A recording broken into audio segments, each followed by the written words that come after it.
Good morning to ऑल्स। आज हम discuss करेंगे 9 मई का द हिंदू एडिटोरियल आर्टिकल। तो इसका हेडिंग है स्लोअर ग्रोथ एंड टाइटर फिस्कल। इसका मतलब क्या होता है कि जैसा कि हम लोग जानते हैं कि पूरी दुनिया में कोविड-19 की महामारी की वजह से पूरी दुनिया की इकोनॉमी स्लो डाउन में है। और ये हमारे भारत के एस्पेक्ट में हम ये देखेंगे कि हमारी अर्थव्यवस्था स्लो डाउन में है और हमारा मौद्रिक घाटा जो है बढ़ता चला जा रहा है। तो ऐसे में देखिए क्या स्थिति हमारे ग्रोथ के बारे में जो है पूरी दुनिया भर के इंस्टीट्यूशन का क्या मतलब आकलन है वो देखेंगे हम।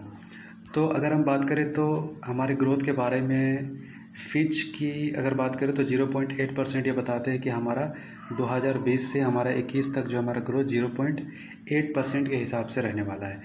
और अगर यही हम बात करें AIB की, एशियन इंफ्रास्ट्रक्चर बैंक की बात करें, एशियन इन्वेस्टमेंट बैंक की अगर बात करें तो ये कहते हैं कि 4% हमारी ग्रोथ रहने वाली है 2020 से 21 तक। और IMF की बात करें तो इंडियन मॉनेटरी फंड की अगर बात करें तो ये हमारे ग्रोथ को आंकते हैं 1.9%। देख सकते हैं कितना अंतर है सभी में। हमारे इकोनॉमी को लेकर जो है जो ग्रोथ को जो 2020 और 21 में जो हमारा ग्रोथ रहने वाला है ये आकलन विभिन्न इंस्टीट्यूशन का बहुत ही अलग है एक दूसरे से। और चाइना की अगर बात करें तो 1.2% आका गया है IMF के हिसाब से। और अगर पूरे वर्ल्ड इकोनॉमी की बात करें तो -3% जो है पूरे दुनिया का इकोनॉमी श्रिंक करने वाला है, -3%। तो देखिए ये क्या है कि the actual growth outcome for the India will depend. अगर हम भारत की बात करें तो कितना हमारा ग्रोथ रहने वाला है तो ये तो तभी डिसाइड होगा कि हमारा लॉकडाउन कब ख़त्म होता है।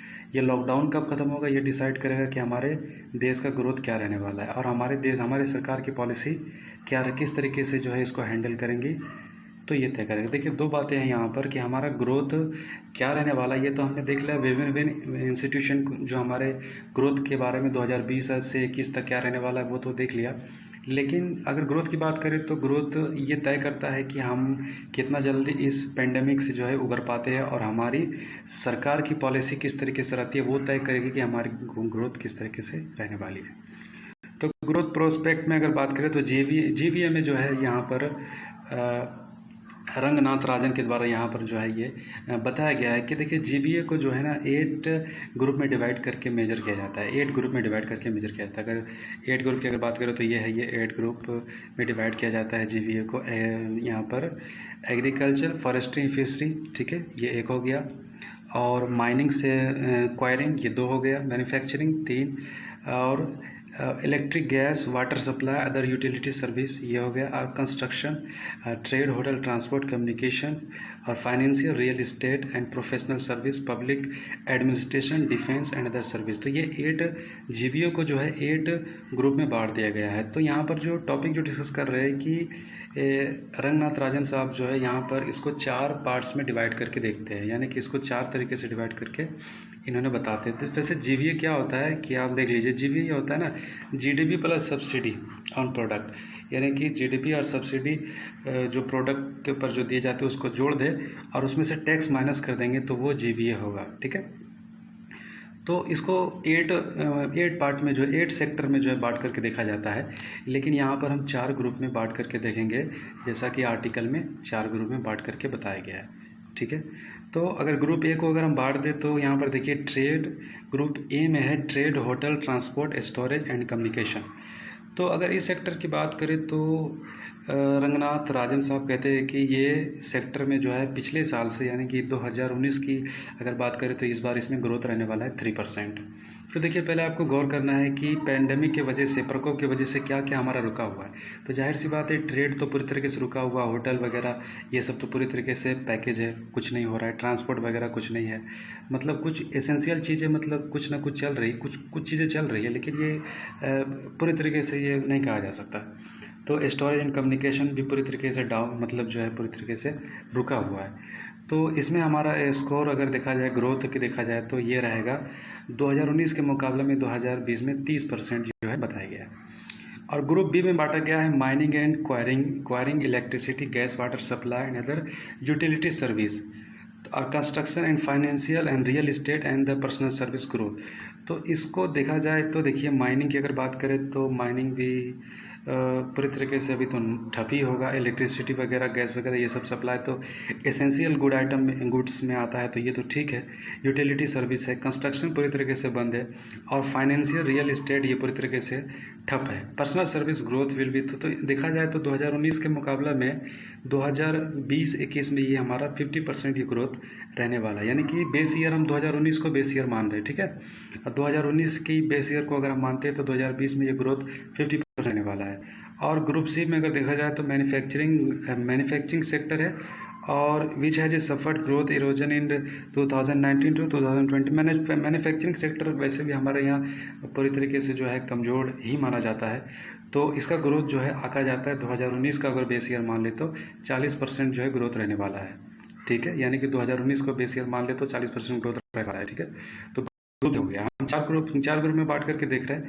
और अगर इसी तरीके से अगर हम ग्रुप डी में कर दे, सॉरी यहाँ पर ए लिखा हुआ है लेकिन ग्रुप डी होना चाहिए, तो ग्रुप डी में होता है पब्लिक एडमिनिस्ट्रेशन और defence, agriculture, forestry and fishing. अगर इसके बारे में बात करें तो पब्लिक एडमिनिस्ट्रेशन ज़्यादा तो प्रभावित नहीं है, और एग्रीकल्चर भी ज़्यादा प्रभावित नहीं है। मतलब अभी तो एग्रीकल्चर में तो कोई लॉकडाउन नहीं है, मतलब एग्रीकल्चर खेती बाड़ी जो एक्टिविटी है वो तो चल ही रही है। और फॉरेस्ट्री भी लगभग ठीक ठाक ही है, मतलब फिशिंग भी कहा जाए तो ठीक ही है। तो इसका ग्रोथ जो है 2019 को अगर बेस ईयर मान ले तो 90% जो है ग्रोथ रहने वाली है 2020 से 21 में। तो ये हमने 4 ग्रुप में बांट करके जो है हमने देखा था, 8 ग्रुप सेक्टर को जो है 4 सेक्टर में बांट करके उसके ग्रोथ को हमने एनालिसिस किया।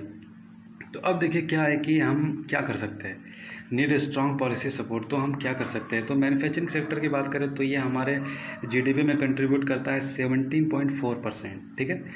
17.4% ये हमारे जीडीपी में कंट्रीब्यूट करता है। तो मौद्रिक घाटा देखिए क्या रहने वाला है हमारा, 3% तक तो जो है मॉनेटरी पॉलिसी में अगर देखा जाए तो मौद्रिक घाटा हमारा 3.75% जो है पहले से था, और ये क्या हो सकता है कि 6% तक बढ़ सकता है, ठीक है। मॉनेटरी घाटा क्या होता है आप जानते होंगे कि जो सरकार के पास जो बजट होती है खर्चा करने के लिए, बजट से ज़्यादा जो खर्चा हो जाता है उसी को मौद्रिक घाटा कहते हैं। तो मॉनेटरी पॉलिसी जो है हमारा क्या है ना कि ये घाटे में रहने वाला है। 3.75% तो अभी है, और ये 6% तक सेंट्रल गवर्नमेंट का ये घाटा से 6% तक जो है मौद्रिक घाटा पहुंच सकता है। मौद्रिक घाटा समझ रहे ना, जो बजट है उससे ओवर एस्टिमेट, मतलब उससे ज़्यादा खर्चा हो जाना, उसी को सरकार के टर्मिनोलॉजी में मॉनेटरी जो है कहा जाता है कि फिस्कल डेफिसिट कहा जाता है, फिस्कल डेफिसिट कहा जाता है मौद्रिक घाटा। तो ये है। तो reserve bank of India has also open several special. तो देखिए आरबीआई ने कुछ स्टेप लिया, जैसा कि हम जानते हैं कि आरबीआई ने क्या स्टेप लिया। आरबीआई ने जो स्टेप लिया तो वो स्टेप लॉकडाउन में नहीं दिखेगा, वो बेनिफिट हमें लॉकडाउन के दौरान में नहीं दिखेगा, ये लॉकडाउन के हटने के बाद ही ये चीज़ें हमें, इसके बेनिफिट हमें दिखेगी। तो आरबीआई ने क्या स्टेप लिया, रिवर्स रेपो रेट और कैश रिजर्व रेशियो को जो है कम किया। और एल्दो इंडस्ट्री हैज़ बिन, तो कितना कम किया वो अभी कितना है वो अभी देख सकते हैं आप। तो रिवर्स रेपो रेट अभी 3.75% है, और रेपो रेट है 4.4%। तो ये आरबीआई ने कम किया है। तो ये आरबीआई का जो अभी ये काम है, ये चीज़ हमें अभी नहीं दिखेगा जल्दी से, ये लॉकडाउन के बाद ही दिखेगा, ठीक है। तो ये हम समझ गए। तो रिवर्स बैंक ऑफ इंडिया है ऑल्सो, तो ये चीज़ बाद में ही दिखेगा। तो फिस्कल स्टिमुलस क्या है, मतलब क्या कर सकते हैं, सरकार क्या कर सकती है। स्टिमुलस क्या मतलब होता है कि सरकार क्या इनिशिएटिव ले सकती है जिसके वजह से स्थिति जो है ट्रैक पर आ जाए, मतलब हमारा जो है इकोनॉमी पटरी पर आ जाए। तो इसके लिए क्या कर सकते हैं, तो देखिए अभी अगर कर सकते हैं तो क्या कर सकते हैं। लॉकडाउन में चूँकि एक रिलीफ पैकेज अनाउंसमेंट की गई थी, 1,70,000 करोड़ का जो है रिलीफ पैकेज अनाउंस किए थे। इसके लिए जो है 3 चीज़ें कर सकते हैं। क्या कर सकते हैं, रिलीफ पैकेज फिर से बढ़ा सकते हैं, ठीक है। रिलीफ एक्सपेंडिचर, अगर रिलीफ पैकेज बढ़ाएंगे, जो पैसा लोगों के पास जाएगा वो पैसा वो मार्केट में खर्च करेंगे। तो मार्केट में खर्च करने के बाद इकोनॉमिक एक्टिविटी बढ़ेगी। और इकोनॉमिक एक्टिविटी क्या होता है ना कि सब एक दूसरे के साथ जुड़ा हुआ रहता है। जब इकोनॉमी का एक पहिया चलता है तो उसके साथ साथ सारा पहिया जो है चलना शुरू हो जाता है। तो ये क्या कर सकते हैं कि सरकार जो है रिलीफ एक्सपेंडिचर बढ़ा सकती है, जैसा कि 1.70,000 करोड़ दी गई थी, तो इसको और बढ़ा सकती है। तो देखिए इसमें थोड़ा सा एक चीज़ और ये जान लीजिए कि सरकार ने जो बढ़ाई थी वो क्या था ना कि पिछला बजट में से जो जोड़ करके देखा गया था, ठीक है, वो बजट तो सरकार बना चुकी थी, उसमें सरकार को 1,70,000 करोड़ में सरकार को सिर्फ 65,000 करोड़ ही जोड़ना पड़ा, यानी कि 65,000 करोड़ ही सरकार को जोड़ना पड़ा पहले ही बजट में, यानी कि वो चीज़ पहले से जो है, जैसे कि पीएम किसान सम्मान निधि स्कीम के तहत वो उसमें जो बजट में जो बनाया गया था वो सब जोड़ करके देखा गया था, ठीक है। तो 65,000 करोड़ सिर्फ सरकार को जो ऐड करना पड़ा 1.7 लाख करोड़ पूरा करने में। तो इसके लिए क्या कर सकते हैं कि हम बता रहे हैं, ए नंबर में हमने देख लिया कि रिलीफ पैकेज अनाउंसमेंट कर सकते हैं। इससे क्या होगा कि मार्केट लोगों के पास पैसा आएगा और वो मार्केट में खर्च करेंगे, और जब वो खर्च करेंगे तो इकोनॉमी एक्टिविटी बढ़ेगी। तो demand supporting expenditure for increasing personal disposable income और इनकम्स और government purchase of good and service. तो क्या क्या कर सकते हैं कि सरकार जो है खर्च कर सकती है सपोर्टिंग एक्सपेंडिचर, जैसे कि इंफ्रास्ट्रक्चर पर सरकार खर्च कर सकती है, और कुछ जो है हेल्प कर सकती है गवर्नमेंट खर्च। अगर इस तरीके से इंफ्रास्ट्रक्चर पर खर्च करेगी तो इससे क्या होगा, लोगों को काम मिलेगा, और काम मिलने के बाद फिर इकोनॉमिक एक्टिविटी बढ़ेगी। और तीसरा क्या कर सकती है कि बेल आउट फॉर इंडस्ट्री, जैसा कि हमने देखा था कि हमारा जो है इंडस्ट्री जो है 7.5% जो है हमारे जीडीपी में कंट्रीब्यूट करती है। सॉरी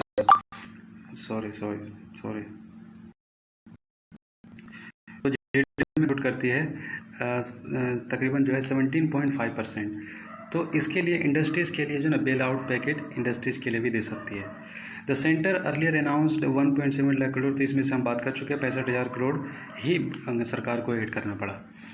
तो ये क्या हो सकता है कि डेफिसिट कितना तक बढ़ेगा, डेफिसिट बढ़ जाएगा तकरीबन जो है 3.5% से 6% बढ़ने वाला है, और स्टेट गवर्नमेंट का डेफिसिट 4% तक बढ़ने वाला है।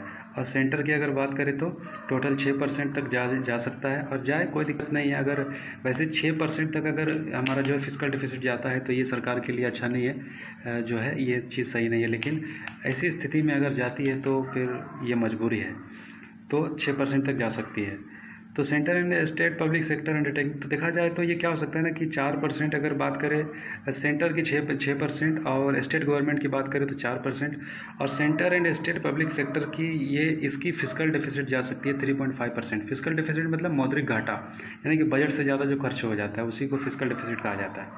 तो ये टोटल कितना होता है, ये टोटल अगर बात करें तो ये टोटल फिजिकल डिपॉजिट हो जाता है कि 13.5% ऑफ जीडीपी, यानी कि भारत का 13.5% ऑफ जीडीपी हमारा फिजिकल डिपॉजिट में जा सकता है।